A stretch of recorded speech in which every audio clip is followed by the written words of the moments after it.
Kapag gumising si Mama, lagi siyang nauuna kay God.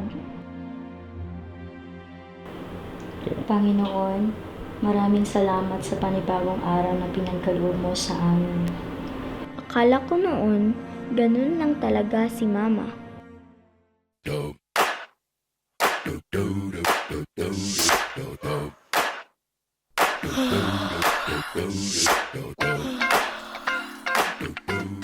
Hello, ma'am. Opo. Breakfast lang po. Opo. Coffee? Thank you. Opo. Wala ka spray? Pero ngayon, alam ko na.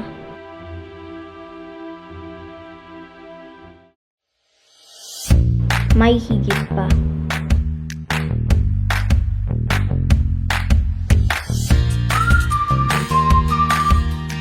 Let's go, Vince!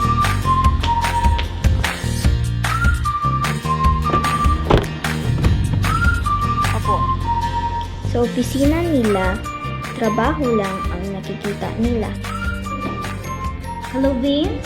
Yung lunch mo nasa bag mo, ha? No soft drinks. Okay. I love you. Pero sa bawat message ni Mama, may mas malalim pa pala.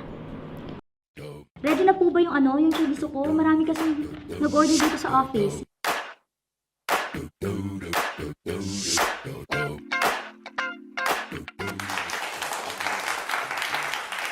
Thank you.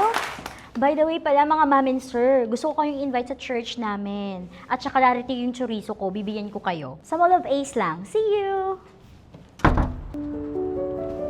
Hello, loves? O, kamusta mga bata? Nakakain na ba? Oo, malilita ako konti ah. May mimit lang akong disciple. After nito, uuwi na din ako. Sige.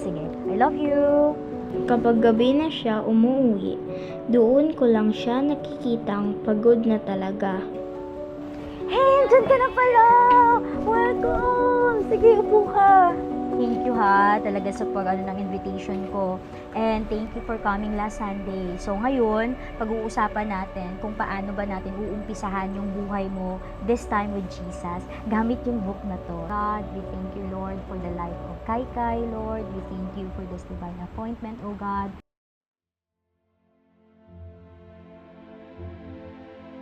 Akala ko dati, normal lang ang ginagawa ni Mama. Pero ngayon, alam ko na.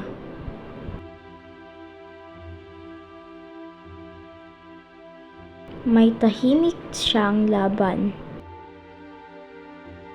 May pagod na hindi niya sinasabi. Pero may Diyos siyang hindi niya binibitawan.